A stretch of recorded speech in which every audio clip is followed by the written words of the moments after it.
All right. Good morning, everyone. Hopefully, everyone at this point has received their gift card and is enjoying a nice cup of coffee on us this morning. We appreciate you taking the time to join us and start your day with us today.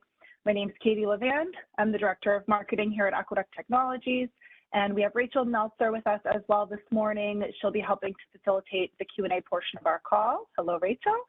And before I hand things off to Rick Beaupre, our presenter for today, just want to quickly note that today's call is being recorded. We want to keep it interactive, so if at any point you'd like to ask a question, please do so either in the chat box or Q&A, or you may use the raise hand feature as well if you'd like to join us and speak live. So looking forward to a wonderful call this morning. Without further ado, Rick, I would love to give you the floor to introduce yourself to the group. Yeah, good morning, everyone. Thanks, Katie. Thanks, Rachel, for helping me out today. So good morning, everyone. I am Rick Beaupre. I'm a cybersecurity specialist with Aqueduct. A little bit about me. Well, first off, let's make sure we all have our coffees. Secondly, I've been with Aqueduct for 8 years, and I've been about 18 years in the industry, and most of my focus is on cybersecurity. And I pretty much focus on governance, risk, and compliance as my secondary option here. One of the things we're going to talk about today is vulnerability management and the idea of trying to wrestle that and get that under control. We've talked to many businesses that struggle with this, that have feel like it's a daunting task to stay in front of it. And we're going to kind of give you today some insight on what we see with various customers, with various things in the industries and things that can help you along the way. So I'll speak probably about 15, 20 minutes or so, and then from there we'll do some Q&A. We did get some Q&A from the SurveyMonkey that will read questions as we move along, because they're specifically to a different slide that I created from there. And then towards the end, we're going to do a live Q&A. So we'll unmute everybody and we'll ask these questions live. So let's jump right into it. So what is vulnerability management? I always like to start and kind of classify this, and this is really the process of identifying, evaluating, treating, and reporting on specific security vulnerabilities, right? And it's also, implemented alongside other security programs. So it's vital for any organization to, prioritize these attacks, because the big thing we want to do with any vulnerability management is minimize the attack surface.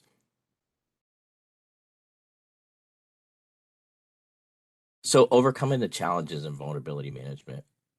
One of the things in the industry sees a lot of this too is more than 60% of companies have been under some form of cybersecurity attack, and most of those attacks are from vulnerabilities. And a lot of the vulnerabilities that we see are from not having mature vulnerability management processes, not having a in-place patch management system. Think about patch management as really the baseline for all the information technology organizations, you must meet. That is at least, the minimum portion of it. We also see a lot of times that there's a complete asset inventory. We find old, outdated equipment lost in a data center. There's this huge gap between vulnerability management process across organizations, like who owns what. We see that there's times that the SEC team will own the vulnerability management, but the infrastructure team is going to do the patching. And really, there's kind of a disconnect, what becomes a priority, what doesn't, what needs to be taken care of faster. We see it's a manual process, and there's this lack of automated response. So again, if something rises to the top where it's a critical alert, there seems to be, a slow response to those, which really can put you at risk. The monitoring reporting, from there, having a good tool to monitor vulnerabilities and understand what's happening in your organization in near real time. And again, you'll see I'll talk about later in the presentation is putting a priority on them. And then we find this lack of human resource. I know we're all going through this. We have smaller teams. We're doing much more. The attack surface seems to be growing, every single day. There's a lot of work from home. So before we used to have this defined perimeter, and now there is no perimeter. Everything's the perimeter. So that puts a lot of strain on us and, as security practitioners. So where does vulnerability management fit into the organization? And you'll see one of the things that we do here at Aqueduct, everything we try to do is under the NIST cybersecurity framework. And has really kind to, get us the foundation for understanding how topology should work in a security fashion. So no matter where you are, whether you're in the cloud, on-prem, hybrid, if you're following the NIST cybersecurity framework, you'll see that you'll have less and less gaps in your security program and more vision or visibility into the organization. So typically we see vulnerability management in the identity. So we really want to identify what's happening in that. But we also want to protect the organization from vulnerabilities if they need to be patched right away, or what the risk statement is on that. We also see that pen testing is under the identify. And I'll get into the second between the difference between vulnerability management and pen testing. So there are fundamental differences with that. And you heard me talk about earlier is what team takes care of what. And predominantly pen testing and vulnerability management fall to the InfoSec team. But we want it to be more of a unified approach so that all teams are on the same page. So again, both the InfoSec team and the infrastructure teams see the same thing and do the same to verify and to get things patched. So essentially, what is the difference between pen testing and vulnerability management? So I talk to customers and I always say pen testing is an event. It's usually required from cybersecurity insurance, or it's an industry compliance, or it's a compliance that you as an organization want to meet. And they're usually done annually, sometimes biannual. It depends on your organization's policies. So pen testing really is to discover and exploit those vulnerabilities. So it's to find the ones that are the ones that can be exploited, do those. Typically they're done by humans, they're done by white hats. We usually refer to them as the red team. They're focused, they're deep. Like I said, they're annual or after some kind of event. And then from there, you're going to get a remediation event. So you're going to get this, 80-page document that says you must now do this. And what we always talk about is vulnerability management and getting in front of it. So that's really where you get a cost-effective method of getting in front of these vulnerabilities. They're automated, you get reports from them, you can look and say, what's classified as high, medium, low, and then of these highs, what are my most at-risk systems, my mediums, what can I put off, what's acceptable risk. It's wider and it looks at the entire attack surface. So again, it could be from a network, it could be from an application, it could be, from any portion or any point in the network that is actually asking for resources. You can do it daily, weekly, monthly. Typically, I have customers do the weekly for their criticals, monthly for their less criticals. But the big thing here is that steady state remediation. So it's a process that you're doing all the time. And most times with these steady remediations, it allows for a fluid patch management program. Everybody's doing the same thing. So when we get a specific vulnerability, we address it, we look at it, what's the risk on it? From that risk, we assign it to patch management, and from patch management, we rectify that either through a change window or what your policy is from there. So for vulnerability management, I like to break it down into 4 parts. First, we got to identify the vulnerabilities, and that's really the key to that steady state that I was talking about. So having a tool in place that can scan the network, scan your assets for looking for what vulnerabilities do I have. The next thing we want to do is evaluate those vulnerabilities. So typically the classifications are either used from the CVSS, which is really the overall score to the vulnerability, and then the CVE. And CVE is really that identification. So typically CVE is built from the MITRE framework. And what we want to do there with the CVSS is look at the risk factor on that. Then we get into treating. And treating a vulnerability, there are 3 key points in that. One is remediate, right? So that's fully fixing or patching that vulnerability so it can't be exploited. Mitigation. So mitigation is really lessening that likelihood of impact. So remember, when we get a vulnerability, we don't want to patch everything all at once because a lot of times it'll impact the system. So if we look down at acceptance, we look at it as either taking no action or an otherwise lessening from the mitigation to, look at that as an acceptable risk. So we want to look at it, is this a low risk? Is this a high risk? Where do we put that in the paradigm for accepting of that risk? And then finally, the reporting. So it's important to have a report that says, hey, one, I know these vulnerabilities. I've patched A, B, or C. I've mitigated A, B, or C, or I've taken no action because I've deemed it a low risk, or the cost of fixing this vulnerability is substantially greater than the cost would occur if I have, this vulnerability to be exploited. Now, when that says, customers always take a step back, but it's okay to do that, and you want to put another mitigating tool in front of it or beside it to kind of lower that risk.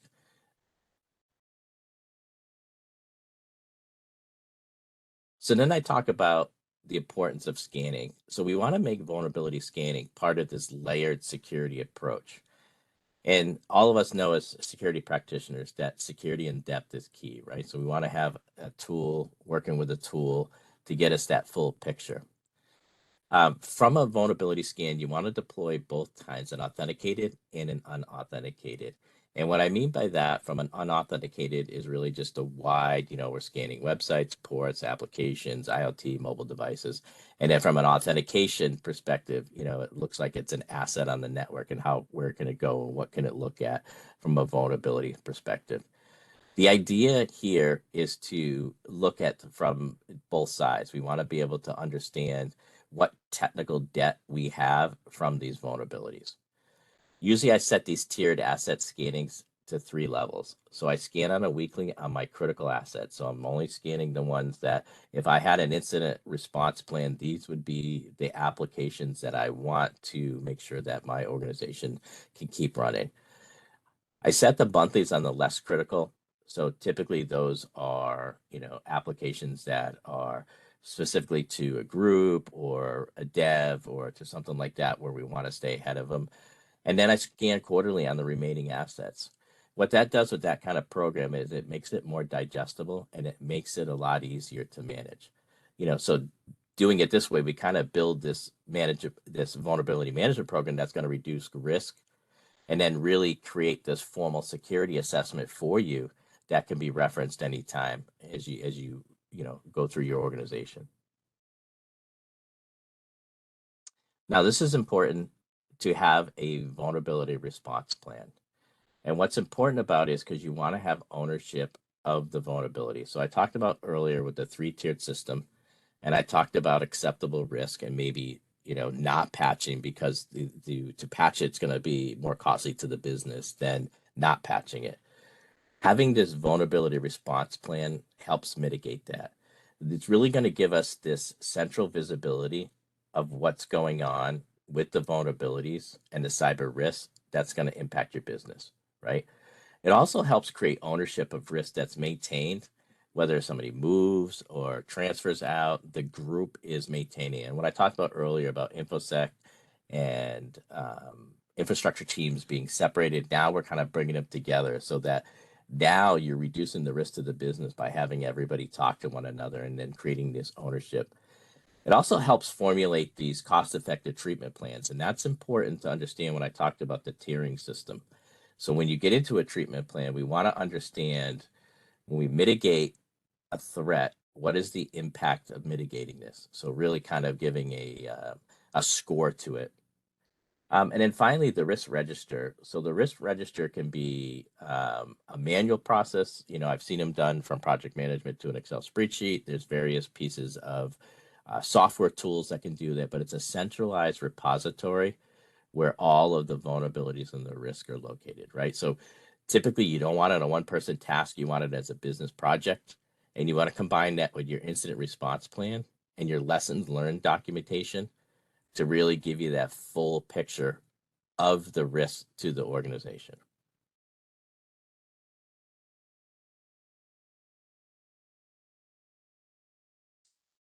So staying ahead of the attackers through the vulnerability management. To stay ahead, we have to have an automated scans. This automated scan is going to find as many vulnerabilities as possible. We're going to look at the validation of these vulnerabilities, either through CVSS or CVE or however we do it.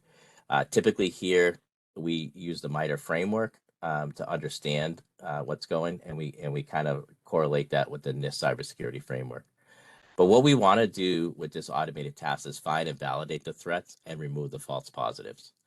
And we want to assign a priority to the vulnerabilities based on the business case. So when I talked earlier about the 3-tiered systems, it's important to understand the business case and assign a priority to that.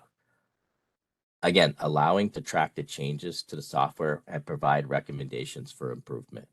Again, risk register is kind of the manual way. There are different software tools that will help you in that way of managing vulnerabilities. But the idea here is to track the changes that we make. And we want to use this managed solution to give us this ongoing risk score. So whether that's a SaaS base, whether that's, you guys are going to do it manually, from there, it's really understanding the score that you have based on vulnerabilities. How I score things is typically into this vulnerability management maturity model. So a lot of customers here, you'll see 0 is you're not doing anything on it. That really puts your organization at risk. You may be doing looking at Windows updates and see, okay, this is my good, plan. This is what I got going here. We find a lot of customers are in level 1, and that's really where, you have a solution in place, but it's daunting, it's unmanageable. You're doing ad hoc vulnerability scanning, you do rudimentary patching, if there's something that hits the news or something, you'll patch. It's a basic process and basic metrics. You don't get much out of it. But when you get into level 2 and level 3 on that, that's really where you start reducing the risks to the organization, right? So that's really driven by frameworks. So again, you heard me talk about the NIST cybersecurity framework. I think that's the minimum standard we want to have for any organization, because I think if you look at those 5 pillars there, you really cover the whole continuum from a attack, right? You really understand what's going on. Level 2 gives us that scheduled scan. And what I talked about earlier on the scheduled scan was understanding, what's a priority, from critical asset, what's a medium, and all that. We want to scan the patch lifecycle. And that's really, again, understanding both teams working together and correlating, okay, I've got a critical patch on a critical business system. I need this patch to this change window on this specific date.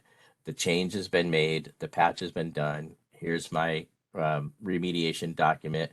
Boom. So I have the whole continuum of everything that happened on there. The other thing it does is it allows you to adjust. So you'll see, little measurability, busy metrics. It really helps you adjust on what patch management happens. And again, I see a lot of organizations that adopt a service like this where you're doing, critical patches every 3rd Thursday or every Tuesday. It's whatever is up to your organization, but you kind of get into a set schedule. And then what happens where you look at level 3 is really start looking at the risk focus and looking at, do I need to patch this? What is it going to do if I don't patch it? And it's okay to give that an acceptable risk score. Just keep track of it and have it from a documentation perspective. And then look at that and say, you know what, we may need to invest in upgrading all our VMware hosts because of this vulnerability. The other thing we have to be cognizant of is when we're doing anything on that is really changing. A lot of times where organizations, when you upgrade, you're going to add new features and functionalities and sometimes change how the business works. So we kind of got to score that as well from that aspect of it. And then as you mature into level 4 and level 5, that's really, bringing in, you'll see I talk about the patch management, bringing in the patch management program and really having this business risk and context, putting everything into context from there.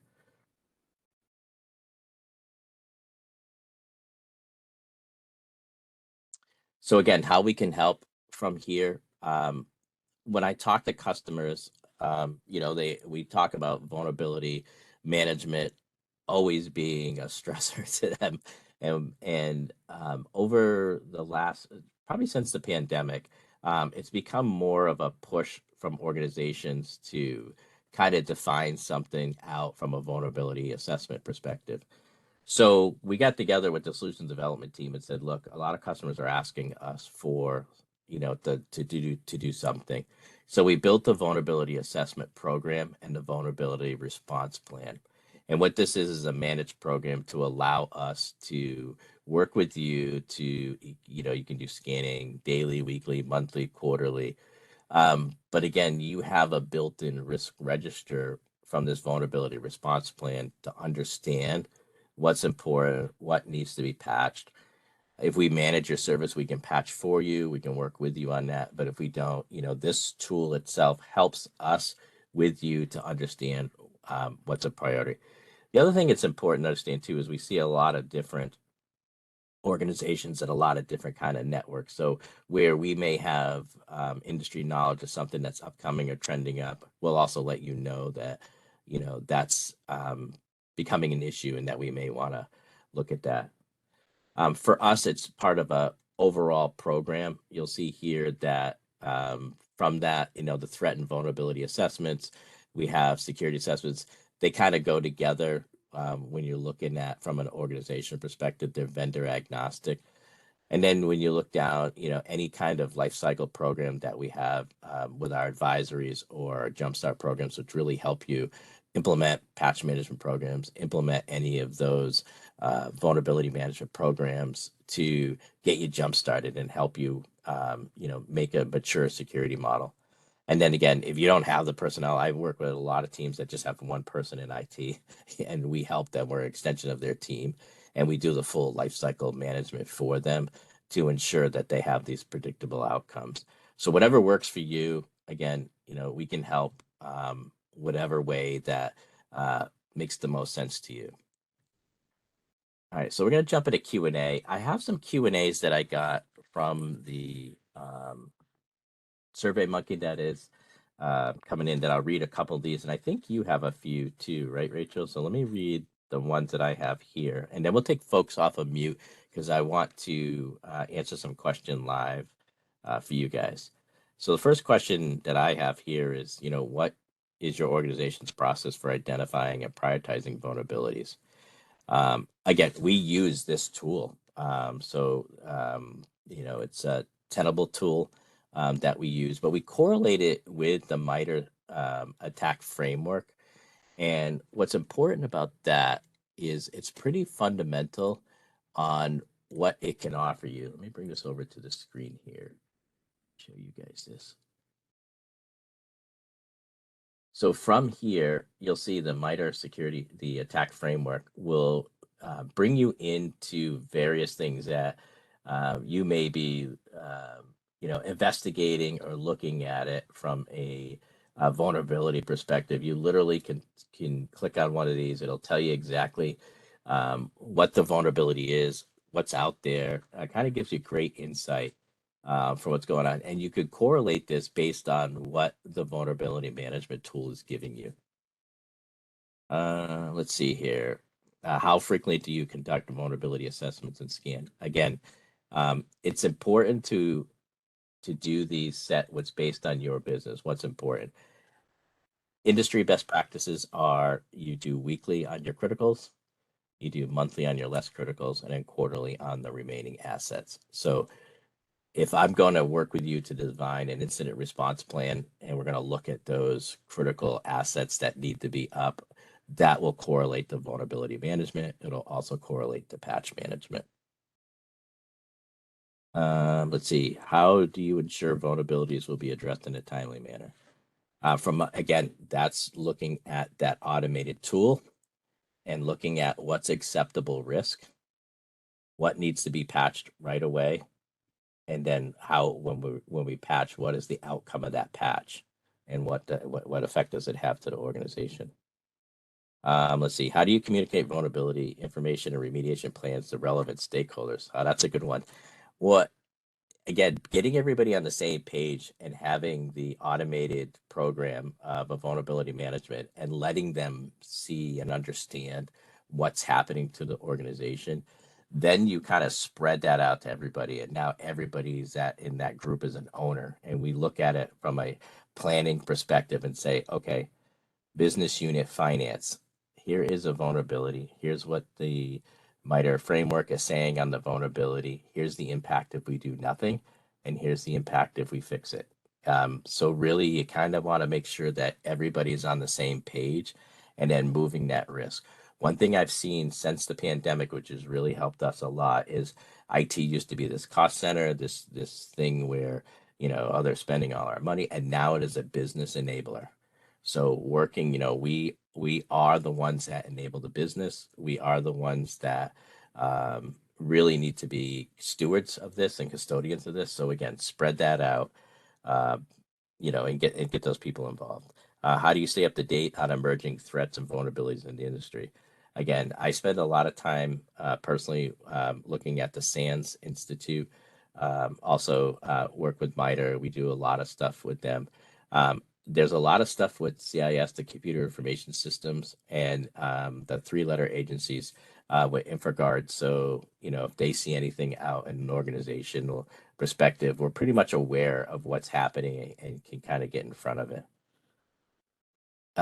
Rachel, that's what I have here. Do you have a few on yours that I can answer? Yes, I do have one. It says companies are continuing to look for the best ways to be more secure and in the form of a fully managed service. I think you touched on this a little bit, but you can go into it. Implementation, monitoring / life cycle, and incident response and resolve. So how is Aqueduct meeting those needs? Yeah, so this is another thing that's been born from the pandemic and really just we call it Q life cycle. And what essentially that does is takes the whole technical picture, everything from the hardware, how it's operating, helping managing it, all the way through the life cycle. So that it includes understanding any risk to it, any vulnerabilities, patching those vulnerabilities. We have services where we will do things with a SOAR, with managed SOC. Well, we have a program called MDR Advantage, is really the remediation of any of those vulnerabilities or any of those threats from there. So again, it's a full mature program, and it's really geared towards folks that don't have a lot of IT staff or folks that have IT staff that really want to concentrate on the projects and not really, the care and feeding of the day-to-day operational stuff on that. All right. Another question was, how do you track and document vulnerability management activities? So I spoke earlier, there's 3 different ways you can do it. Typically the manual way, risk register, it's been tried and true. I find myself sometimes, even with the automation, I still use the risk register because it's just the way that I've done it. And then the automated tools where you have a SaaS-based platform where it'll go in and you can track, run the reports on it. And then typically there are where you can use XDR, where you can kind of get all of your complete picture from a SIM perspective, from a vulnerability management perspective, from a patch management perspective, and kind of correlate all of those together. So what's right for you is probably the best way. I'd say at a minimum, risk register. There's so many templates out there. The NIST has a bunch, CIS has a bunch. We as industry folks share them all the time with each other. Here's one that I found. Take this one. Because, I always say with cybersecurity, we have to get it right every day. The bad guys only have to get it right once. So you'll find in cybersecurity, we share. Do you have any more? We just had another question come in. Yeah.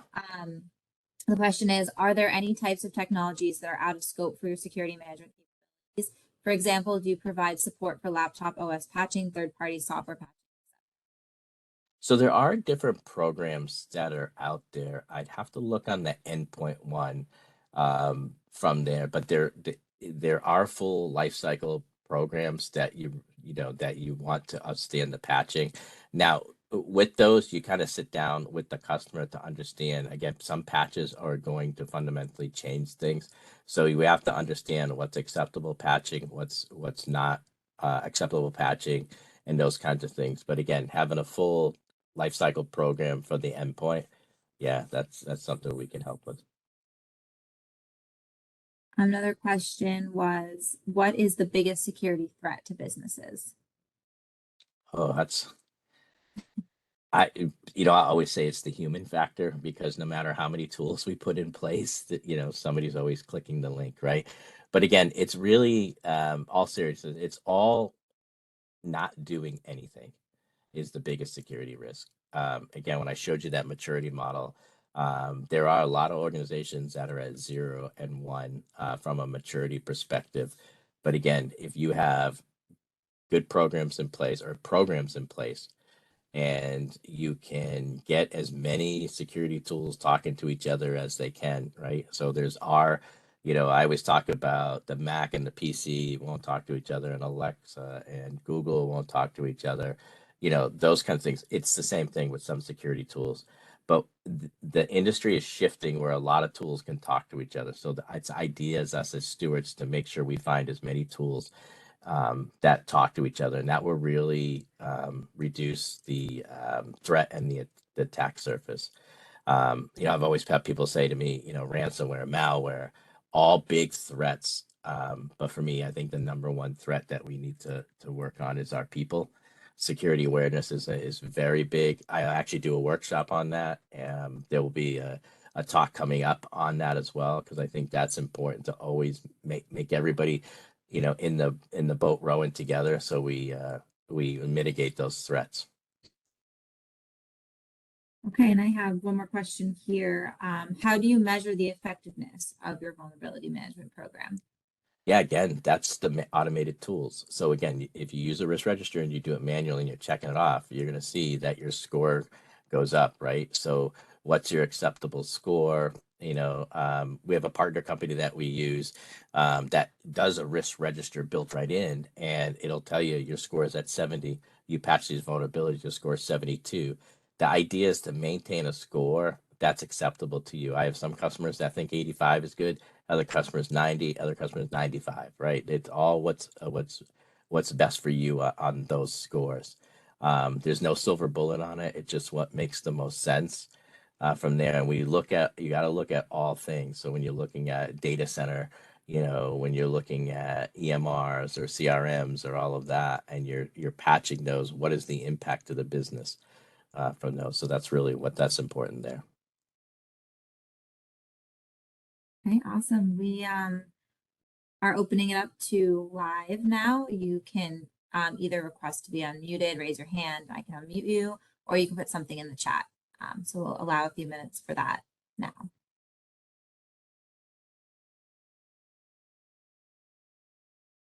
I'll grab a coffee while we're doing that.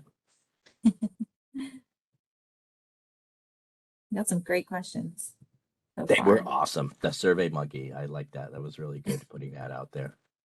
Yeah, same. Do we have any live questions?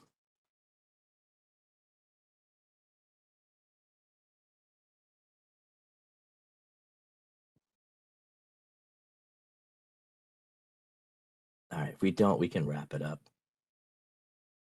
Yeah, I think you covered quite a lot of great points there in the in the beforehand questions. So Yeah, that's thank great. you. You can see I'm passionate about that, and when I talk about things like vulnerability management, I think us as a stewards, it's probably the thing that we have to focus in on to, understand the risk to our business, and what's happening from there. And I just see so many folks get overwhelmed with it.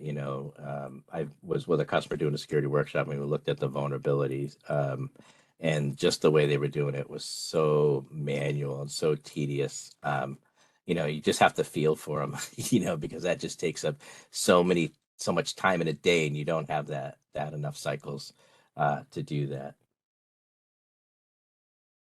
So as we wrap up, let me pass it over to Katie. Katie, you can kind of take it from here. Thanks, Rick. And sincere thank you for taking the time to share expertise with us today. It has been some time since we've hosted virtual sessions, so we're very excited to get back on the calendar. If there's ever a topic you'd like us to cover in the future, please don't hesitate to let us know. As a next step today, this afternoon, we'll be sending a follow-up email with a link to today's recording, and we'll share the slides as well. Also, we'll include a link to our vulnerability assessment overview that Rick shared a screenshot of. We're also including information about our security workshops. These have been run by Rick and our security team for a couple of years now. They've been providing some terrific value for our customers. They're run as very interactive 90-minute sessions where the team really takes a holistic view at your approach for the organization at a high level, and then they'll help outline some actions to help your organization get to your desired future state. So we'll include that data sheet as well. And then lastly, for anyone who's planning to attend the Cisco Engage event that's being held on March 23rd down at Gillette, we will be there as a sponsor. So please stop by and visit our booth. And we'll be hosting a happy hour as well for attendees after the main event over at Bar Louie, just a walk away from the stadium. So hope to see you there. We'll include that registration information in the follow-up email. And of course, if you think of any questions after the call that didn't get answered today, please shoot those over to us. We'll be happy to have Rick get those answered for you. But thank you again for starting your day with us and joining us. I hope everybody enjoys the rest of their afternoon. Thanks, Rick.